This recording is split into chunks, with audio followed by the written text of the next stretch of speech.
Hello, everyone. Welcome to another episode of our Innovation Spotlight podcast. And today I have a new guest and very nice guest, and it's Věra from Applifting. Hi. Hi. And we'll talk about mental health. It's like not very traditional topic here at this podcast, but it fits to what we do, basically. So can you shortly, Věra, introduce yourself to our listeners? Yeah. Hi, everybody. I'm Vera, and I work in Applifting as a business support and team leader of my small mini team. And I am also a member of the Council of Elders. Yes. And at the same time, you are studying psychology. Yes. And how does it help you with your, or does it even go together, studying psychology and working here at Applifting? Yeah, I mean, it helps me a lot because you actually getting to know yourself a little bit better. So you're learning how to actually manage your space around yourself a bit better. Mm-hmm. Okay. And how do you manage combining basically your daily stuff here? Because you are here for full time and at the same time you are studying. So how does it all go together? Yeah. Well, to be completely honest, the first year was fine. Maybe it was great because, like you're excited that you're like learning new stuff. And actually that's the school that I always like wanted to study or to be in this topic. So that was like a dream come true, But when the time passes, it is getting tougher because also the topic is harder. You have much more stuff to do, and also you go to work every day. So the context switching is just hard. Mm-hmm. In the last few months, basically, we had the opportunity to listen to you at our internal edu sessions or at Behind the Code conference. And at the same time, there is a new, basically, role forming in Applifting. It's like company Willow. Can you kind of explain why you are doing these initiatives? So what I've observed is that when you have team leaders or tech leaders, they take care a lot of their mentees, and then there is nobody to take care of them. And we have Vracha and Philip who are trying to do this role. And I think there should be somebody else who works with HR together and taking care of those people.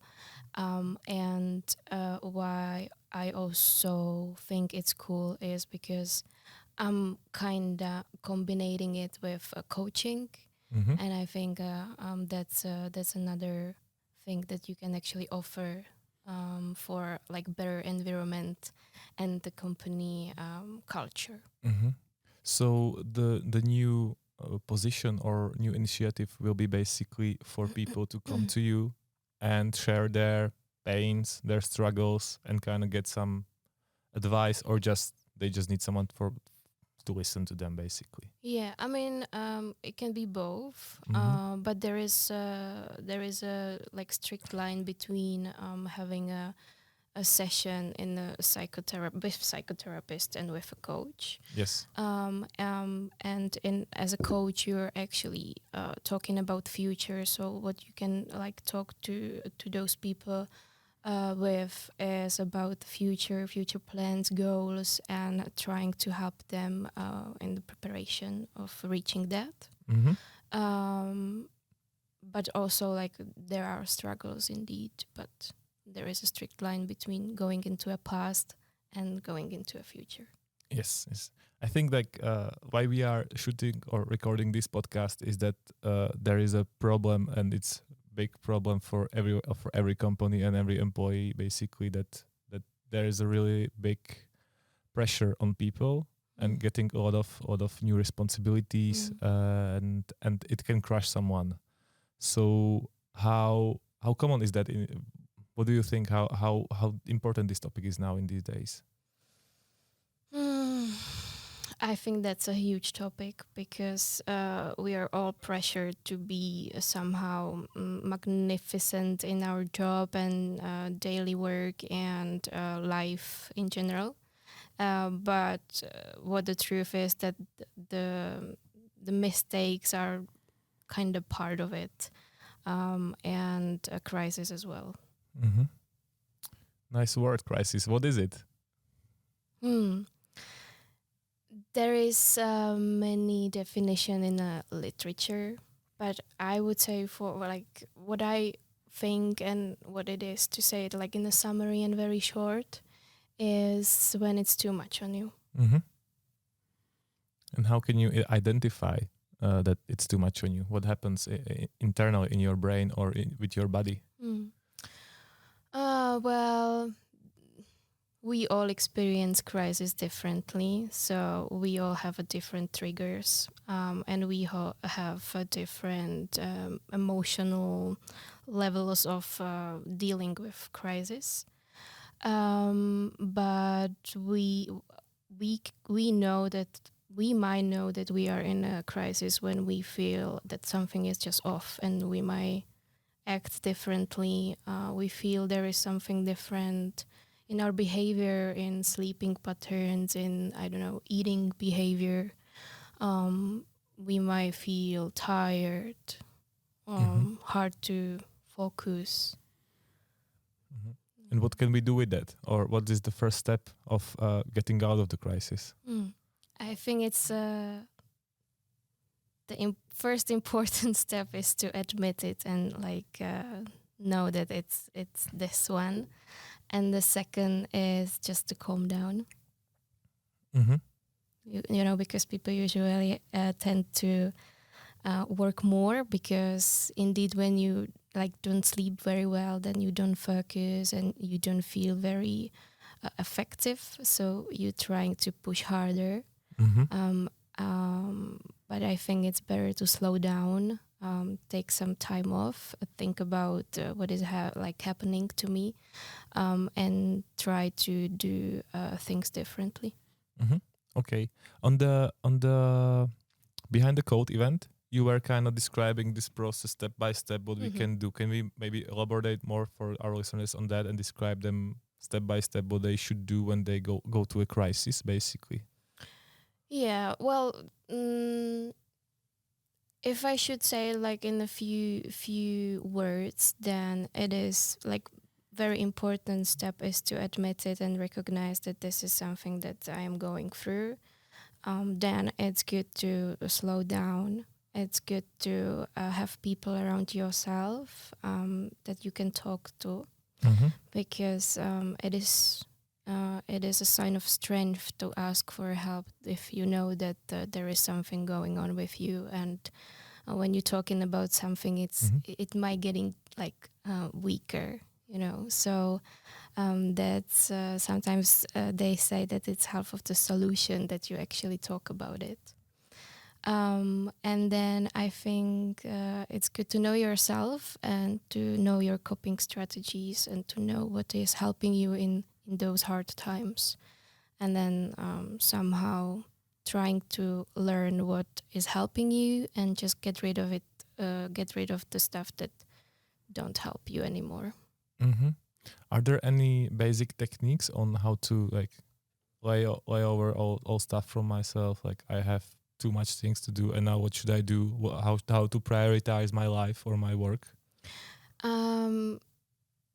Maybe yes, but I wouldn't go into this because you know, like, we are all different, and what is helping me may not help you. So this is just something that is hard to advise or give the advice to somebody because you know, maybe the helping thing is to do a sport. Maybe it is to cook some healthy food for yourself. Maybe it is visit your family, spend a weekend with them. Maybe it is a trip to mountains, or you know, like there is many different strategies, and what is helping me is just for me. Yeah, yeah. So that's maybe a really good outcome for everyone. Like there is no one recipe. If you find it on the internet, it doesn't have to help you to go every second day to some breathing classes or whatever. It's just like you need to find what you need. Yeah, definitely. And also, like, if you read a few books and you have some aha moments, it is like good to realize that you've just learned something, but it doesn't mean that you're going to apply it into your life like straight away. It's not that easy. Another interesting thing can happen at work when you see your colleague having a crisis and the colleague doesn't know about it yet, or you see it. How you proceed in that case?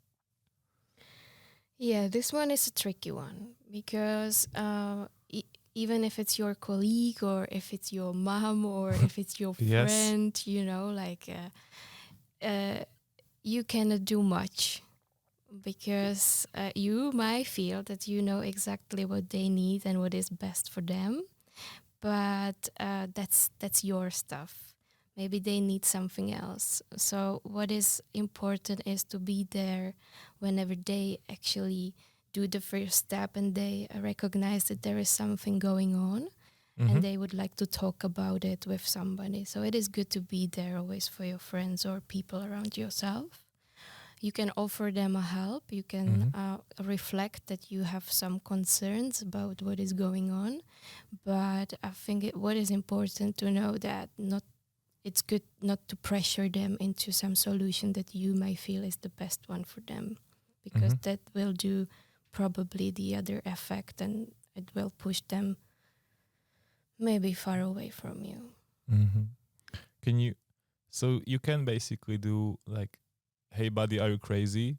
And kind of point at the problem that you have too much stuff and you should think about it. Yeah, I would. Yeah, but I would probably choose different words. Yeah. But yeah, definitely, you can like open it. You know, you can tell, listen, like I feel like there is something going on with you. Like, are you okay? Maybe this and this has like changed, and I see that it is changing. So I would like to offer you help if there is, you know, the space for it and if you want it. Yeah. I think the same goes with if you are just a colleague or a team leader or any other role, or even your basically member of your team can kind of tell it to you, and it works. It doesn't matter on the position in the company, basically. Yeah, I mean, in Applifting, definitely. That is fudge sector, so that's very honest. But yeah, it is also good to, you know, like if you see that some of your colleague has a lot of on their shoulders, to ask if they actually want to listen your feedback. You exactly. know? Because if you give them like unwanted advice, like, "Hey, buddy, I think it's a lot on you," I'm not sure this is going to work. Another maybe observation I had that, or we were talking about it privately, was that it's not the crisis can have anyone. Like you cannot think that the crisis can only have the bosses or the people leading, but also a trainee can have a crisis. Yeah. Absolutely agree, because like what is important to realize is that the crisis has a space in all of our lives, and it doesn't matter on what positions you're in. And that is also connected to the triggers. So maybe like for me might be a start of a crisis that I'm going on a holiday and I forgot to water my plants at home. And for somebody else, this would be like no problem at all and they would be just fine. So what I'm trying to say is that the trigger is something that it differs, and we all might have it different. We don't even have to actually see it. It can be personal trigger. It can be work related trigger. And it can be something related to your identity, you know, maybe like your core values, or I don't know, conflicts at home or with colleague. We are in a IT company. Do you think that this environment full of startups and pressure on basically performance triggers more this crisis, or do you have any comparison to other fields? I wouldn't. I probably don't want to say it like that because, yeah, that is maybe hard to say that in the IT and startup environment it is like more common. I wouldn't say that because it depends on the personality and on the people. What did they go through and what is their life path and what did they learn and how they have the learning process and how they cooperate and how they make mistake and how they take that. And it doesn't matter if you work in a hospitality or in a IT or anywhere. But indeed, there are some fields that you feel more stressed, or you can feel the stress more. But it's as you said, it's more basically a problem of every second or every other company. Like I would think so, because like if I work in a call center, I can imagine there are people who are like pressuring me to have some goals and having some performance. Do you think that it's a responsibility of company to take care of their employees and their mental health? Definitely, because you can support them. The people you can support, and giving them tools to which can help them regarding this matter. And can you shortly describe what we do here at Applifting? Or we talked about it a little at the beginning of the podcast, but what will be the new role of Willow and basically how it fits to other things that we have here, like Therapio, etc. Yeah. So what Applifting does is that we have, first of all, we have a HR, and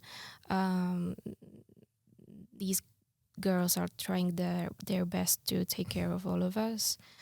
We have check buddies, so we actually sit with the girls and we talk about how we're doing in a company and in life.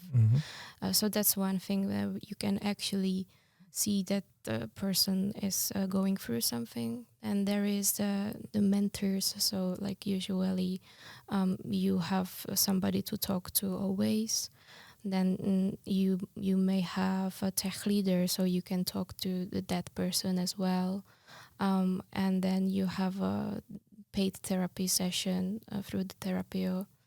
And yeah, maybe we will have the Willow. So quite a lot. Quite a lot. I mean, you have many streams where you can spot that something is going off, and where the people can feel the safe space to you talking about their things. I'm just curious, before you started studying psychology, because you seem very passionate about it and you have a lot of talks about it here at Applifting and you try to create something new. What were you doing before, or how did you come to psychology? Why did you choose this basically? Well, after I did the high school and the maturity test, I left Czech Republic. I went for a summer job to Greece. And this summer job and my experience abroad went too far, because I actually spent 5 years abroad. And I've traveled through Europe and I've settled into some places. Amsterdam was the best one, and that was a really cool experience. I was 21 back then, so it was a ride. And I met awesome people there. And also my auntie lived there, so I spent the first months with her, which gave me a bit of comfortable zone. Yes. And what did you do? Like, did you work there, or just like enjoying the life basically? Yeah, I always worked. So I did these, like in Amsterdam first, my job was in a coffee center, a coffee shop where I saw weed, and I worked there for 5 days, and then I quit, and they didn't pay me for those 5 days. So this was my first experience. Nice. Then I printed out CVs and then just walked around and gave my CVs to all the stores and bars and stuff like that. And then I actually started working in an Irish bar, and I spent there amazing 1.5 year. Wow. And then I started to work in language school. I was doing a sales there, and then I went with them to Malta. And before that, I did au pair in Tenerife. And yeah, then I got back home. Are you grateful for this experience, like leaving after high school and traveling around the world? And yeah, I wouldn't change a thing. Yeah, but like it is hard to finishing my bachelor thesis right now and finishing my MBA in coaching at the same time. So so that's a hard thing about doing it right now, because I'm almost 30 and I'm still studying, you know. But I wouldn't change a thing. I think I've learned a lot about myself, and I did so many mistakes that I am happy for, because I've learned so much. Great. Thank you very much for your time. Usually I give some space to the guests to say something in the end, if you want to share some final thoughts or something like that. Yeah, what I would just recommend to all of us is just to be kind to ourselves and people around us, because we definitely don't know what people are going through, and sometimes it's just tough. Okay, Věrka, thank you very much for being here. It was a pleasure to have you here. And for everyone else, see you later. Thank you very much. Bye. Bye.